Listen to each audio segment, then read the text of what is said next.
Hello दोस्तों, मैं राजकुमार आप तमाम व्यूअर्स का इस YouTube channel learn with me पर एक बार फिर से बहुत बहुत स्वागत करता हूं।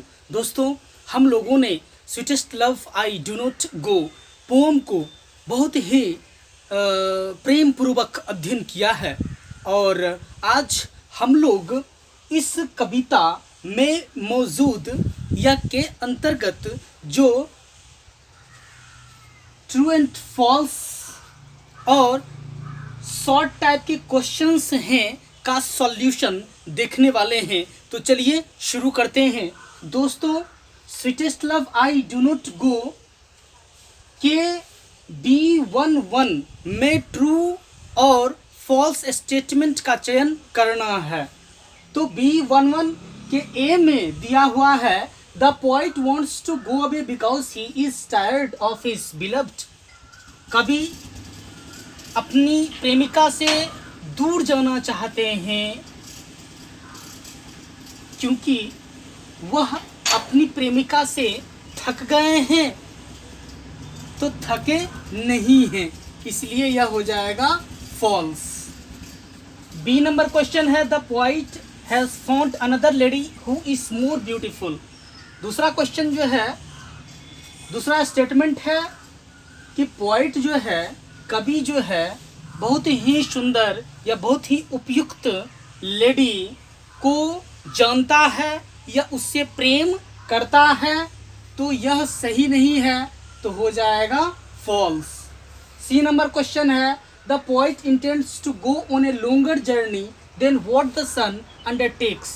कहने का मतलब है कवि सूर्य से भी अधिक तीव्र गति से अपनी प्रेमिका के पास आएगा, तो यह हाँ सही है स्टेटमेंट। उसके बाद क्वेश्चन है man's power is very weak, मानवीय शक्ति बहुत कमजोर है, तो हाँ, तो टी हो जाएगा, ट्रू हो जाएगा ये स्टेटमेंट। और लास्ट में जो है स्टेटमेंट है the poet loves his beloved so intensely that he will come back very soon.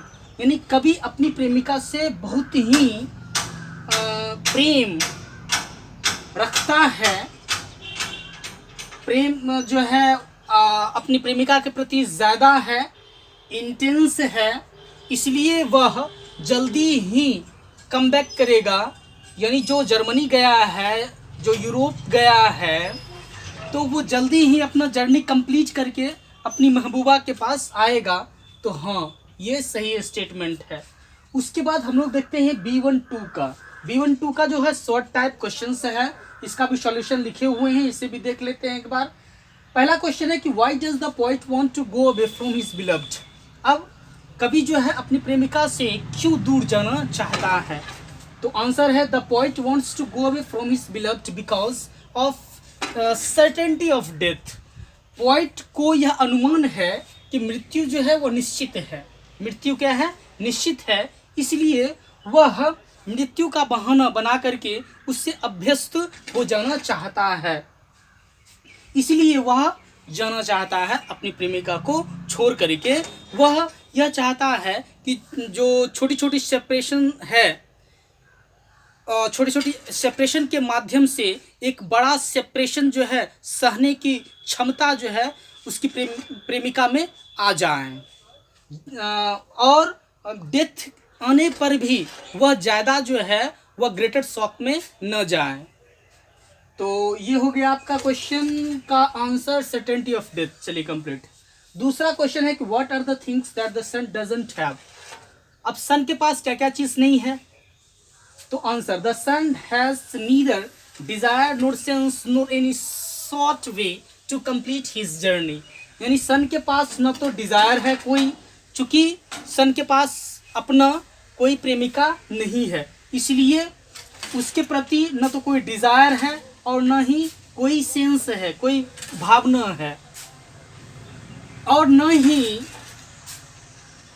उसके जो ट्रेवलिंग का जो डिस्टेंस है वह कम है। तो इसीलिए यहाँ पर कहा गया है, याद रखिएगा, यहाँ पर सूर्य के पास न तो डिजायर है, न सेंस है, न ही शॉर्ट वे है। किसके लिए, तो अपने जर्नी को कंप्लीट करने के लिए। नेक्स्ट तीसरा क्वेश्चन है कि what will make the speaker's journey speedier, कौन सा ऐसा फैक्टर है जो स्पीकर की जर्नी को स्पीड प्रदान करेगा? तो आंसर है द विंग्स ऑफ डिज़ायर, यानी विंग्स ऑफ डिज़ायर यानी डिज़ायर के पंख, एंड स्पर या मोटिव ऑफ लव, और प्रेम करने की स्पर या मोटिव या उद्देश्य, ये दोनों फैक्टर्स जो है कवि को इंड्यूस करेगा और कवि के जर्नी को स्पीड जो है वह प्रदान करेगा। उसके बाद चौथा क्वेश्चन है कि what makes a man's power feeble, यानी मानवीय शक्ति जो कमज़ोर होता है उसके पीछे क्या रीज़न है, क्या फैक्टर है? तो आंसर है कि man's dependence on fortune and future makes his power feeble.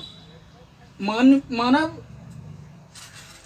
को जो फॉर्चून या फ्यूचर पर डिपेंडेंस है, निर्भरता है, वह क्या करता है, उसके पावर को कमज़ोर बना देता है। उसके बाद पांचवा क्वेश्चन है कि how do sighing and weeping affect the speaker. कवि की प्रेमिका जब साइंग करती है या विपिंग करती है तो उसके ये जो एक्टिविटीज़ है वो कवि पर या स्पीकर पर क्या अफेक्ट डालती है, क्या प्रभाव दिखाती है? तो answer sighing and weeping of his beloved takes the speaker's soul away and decays his blood. जब वह आहें भरती है कवि की प्रेमिका या रोती है, तब ऐसा लगता है कि स्पीकर का सोल जो है वह जा रहा है, सोल जो है सॉरी जा रही है, एंड डिकेज हिज ब्लड, और उसके ब्लड भी जो है वो डिके क्षय हो रहा है। उसके बाद question number 6, how does the beloved waste the speaker's life. उसकी जो प्रेमिका है वह कवि के जीवन को किस तरह खराब कर रही है? तो आंसर है the beloved wastes the speaker's life by taking the best hour of him. कहा जा रहा है कि उसकी प्रेमिका जो है अपने जो स्पीकर है, कवि है, उसका जीवन क्षय कर रही है, बर्बाद कर रही है।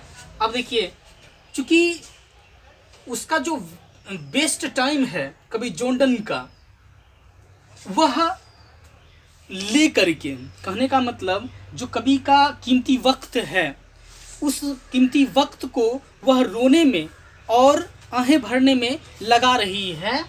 इससे कवि का जो है वो लाइफ वह वेस्ट होता प्रतीत होता है। चलिए उसके बाद नेक्स्ट और लास्ट क्वेश्चन है, in what way will the lovers remain United. किस तरह के लवर्स जो है वह हमेशा यूनाइटेड होते हैं, वह कभी जुदा नहीं होते हैं? तो आंसर है lovers will remain United by keeping one another alive. प्रेमी जो अपने आप को एक दूसरे के प्रति जीवित रखते हैं यादों के सहारे, वे कभी जीवित नहीं होते हैं। या दो प्रेमी जो एक दूसरे के बीच ट्रू लव रखते हैं, अपने बीच जो है सिंपैथेटिक फीलिंग्स रखते हैं, या डेडिकेटेड जो है वो फीलिंग रखते हैं, तो वैसे लवर्स जो है वो कभी अलविदा एक दूसरे से नहीं होते हैं, वे हमेशा जीवित होते हैं, जुदा नहीं होते हैं। तो ये सातों क्वेश्चंस जो शॉर्ट टाइप का था उसका सॉल्यूशन देख लिए। अब हम लोग नेक्स्ट वीडियो में बात करेंगे sweetest love I do not go poem से संदर्भित ऑब्जेक्टिव क्वेश्चंस पर। तब तक के लिए धन्यवाद। Could have loved me, and no one ever would have dared to tread